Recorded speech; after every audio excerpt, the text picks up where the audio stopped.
Put two motorcycles in the same garage. One was built in 1998. The other rolled off the assembly line this year. At 7 o'clock on a Sunday morning, neither one will start. With the old bike, you check the obvious things. Is fuel reaching the carburetor? Do you have spark? Is the battery alive? You grab a screwdriver, pull a plug, and start narrowing it down. The new bike is different. The dashboard wakes up like a laptop. The fuel pump runs. The starter turns. But the engine refuses to fire, and somewhere between the warning triangle, the flashing security light, and a fault code your cheap scanner cannot read, the motorcycle has stopped being a machine you understand. The problem might be a $40 sensor. It might be a weak battery that confused one of the control modules. Or the motorcycle might be working exactly as designed and refusing to start because one computer no longer trusts another. A motorcycle used to be an argument between fuel, air, spark, and compression. Modern motorcycles have added a fifth requirement: permission. And that one change is quietly transforming what it means to own, maintain, and eventually restore a motorcycle. To be clear, modern motorcycles are not bad machines. They start more reliably. They make more power from smaller engines. Fuel injection adjusts automatically for temperature and altitude. ABS can save a rider from a locked wheel. Traction control can catch a mistake before the rider even realizes one was made. Electronic suspension can adjust itself while the motorcycle is moving. An inertial measurement unit can understand whether the bike is braking upright or leaned into a corner. Ride-by-wire can soften throttle response in the rain and sharpen it in sport mode. This technology is impressive. It is also the reason a job that once needed a wrench may now need a wrench, a computer, a paid software subscription, an internet connection, and permission from the manufacturer. Think about the throttle. For decades, twisting the grip pulled a cable. The cable opened a mechanical valve. If the throttle felt wrong, you could inspect the cable, adjust the free play, lubricate it, or replace it. On a ride-by-wire motorcycle, the grip may not be mechanically connected to the throttle bodies at all. It sends a request to the engine computer.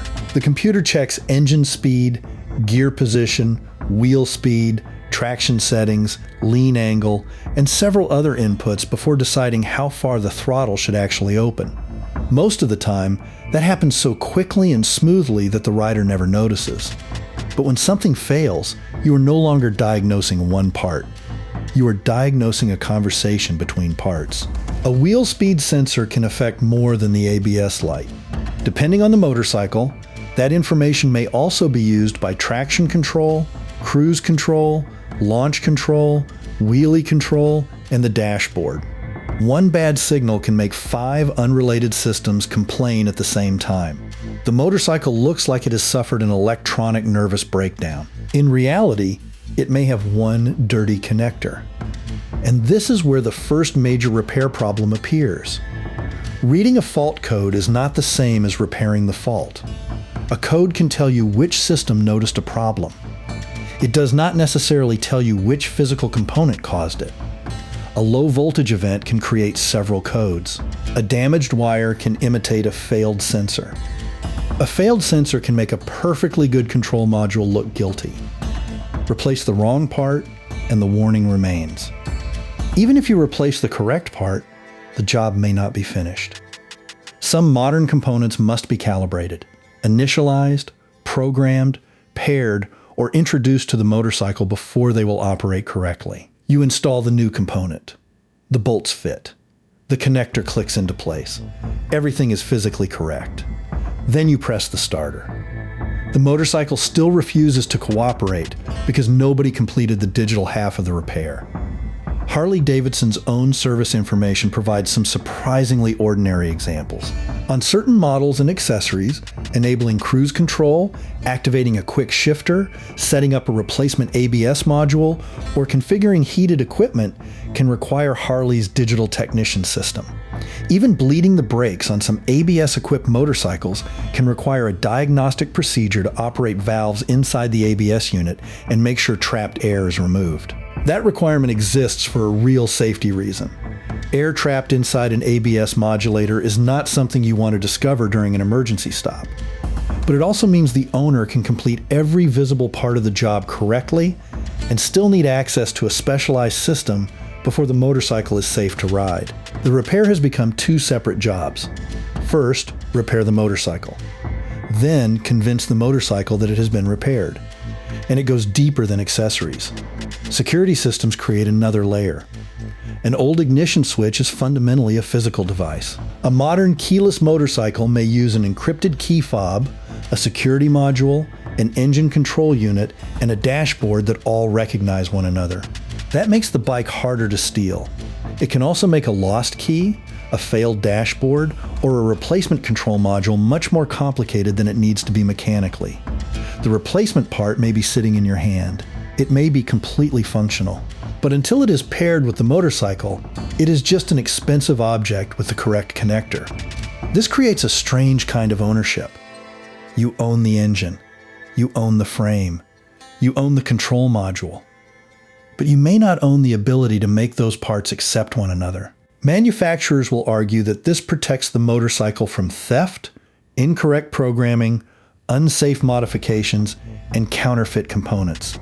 They are not entirely wrong. The problem is what happens 10 or 15 years later. The motorcycle is still mechanically healthy. The engine has good compression. The transmission is fine. The frame is straight.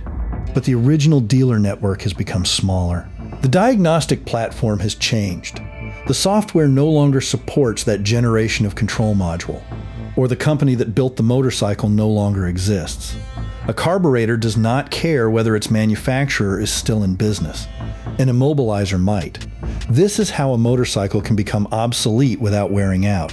And software is only one part of the problem. Modern motorcycles are packaged incredibly tightly. Engineers are trying to reduce weight, meet emissions limits, control heat, improve aerodynamics, increase fuel capacity, and still make the bike look good. That means components are often buried under bodywork, fuel tanks, airboxes, wiring, brackets, and other components. A simple connector may take 2 hours to reach. A sensor that was once replaceable by itself may now be sold only as part of a larger assembly. If a small position sensor is built into an electronic throttle body and the manufacturer does not sell that sensor separately, you are not buying the part that failed. You are buying everything attached to it. The same problem appears with dashboards, switches, lighting assemblies, suspension electronics, and sealed control units. Nobody repairs the 20-cent component inside the box. The official repair is to replace the box. This can make perfect sense during the warranty period. Replacing a complete assembly is faster, more predictable, and easier for a manufacturer to support. Years later, it becomes a different story. The assembly may cost $1,000. A used replacement may need programming. A new replacement may be unavailable. And an independent repair shop may not want to accept responsibility for installing an electronic part that it cannot fully test or configure. This is the point where people usually blame the dealership. Sometimes that criticism is deserved. But the technician at the dealership did not design the motorcycle, write the software, create the parts catalog, or decide which diagnostic functions would be available outside the dealer network. The technician is dealing with the same machine, except the shop has invested in the tools, training, subscriptions, and procedures needed to communicate with it. That investment is one reason a 5-minute software operation can appear on a bill next to an hour of labor. You are not only paying for the 5 minutes, you are paying for access. There is also a legal line that becomes increasingly difficult to see. Motorcycle owners have always modified exhausts, airboxes, carburetors, ignition timing, and fuel delivery. On an older motorcycle, these systems were mostly separate. On a modern bike, engine performance, emissions controls, diagnostic monitoring, and software are connected. Changing one map may affect several systems. Under the Clean Air Act, removing or disabling emissions controls on a street vehicle can be illegal. Federal rules also treat the onboard diagnostic system as part of the protected emissions monitoring equipment. So an independent shop looking at an aftermarket exhaust or ECU tune is not only asking whether it can perform the work, it may also need to ask whether that work is legal. That does not mean every aftermarket part is illegal. It means the burden of proving compliance has become more complicated.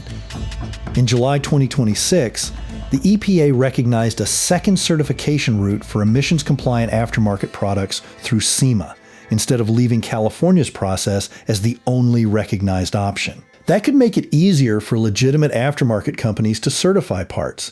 It does not make emissions delete devices legal, but it shows that regulators understand the existing system has made compliant modification unnecessarily difficult.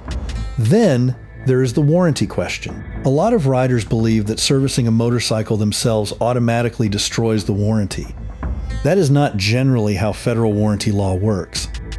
The Federal Trade Commission says a company usually cannot void an entire warranty simply because the owner used an independent repair shop or installed an aftermarket part. The manufacturer can deny coverage if that part or repair caused the damage, but it cannot automatically blame an unrelated engine failure on the fact that you changed your own brake pads. The distinction matters. In 2022, the FTC finalized an order involving Harley-Davidson after alleging that the company's warranty language illegally restricted customers' ability to use independent repairers and third-party parts. So the legal right to repair your motorcycle may exist. The practical ability to repair it is another question. You may legally be allowed to replace the part. That does not guarantee you can buy the programming tool, access the procedure, obtain the software, or complete the calibration. And this is the real battle over motorcycle repair. It is not a battle between carburetors and fuel injection. It is a battle over information. Who can read the motorcycle's complete diagnostic data? Who can program a replacement module? Who can obtain wiring diagrams and service procedures? Who decides when a tool becomes obsolete? And what happens to the motorcycle when those answers become nobody? There is an important counter-argument. Modern motorcycles often require fewer repairs than the machines people remember so fondly. Old bikes needed carburetor cleaning, points adjustment, frequent valve checks, constant attention to charging systems, and a special relationship with oil leaks. Nostalgia has a way of removing the hours spent pushing a motorcycle home. Electronic fuel injection is usually more dependable than a neglected carburetor. Diagnostic systems can identify failures that once required hours of testing. Modern connectors resist water better. Modern charging systems are more capable. Service intervals are often longer. A motorcycle can be more difficult to repair while also needing repair less frequently. Both things can be true. The real concern is not what happens during the first 3 years. It is what happens during year 13. Will an owner still be able to keep that motorcycle on the road when its value has fallen below the price of one major electronic repair? That question will decide which modern motorcycles become future classics and which ones become very attractive garage decorations. So how do you avoid buying a motorcycle that will eventually lock you out? Before buying, ask questions that have nothing to do with horsepower. Can an independent scan tool communicate with every major module, or only the engine computer? Does replacing a key, dashboard, ABS unit, battery, or ECU require dealer programming? Can you purchase a real workshop manual with wiring diagrams and diagnostic procedures? Are small sensors available separately, or only with expensive assemblies?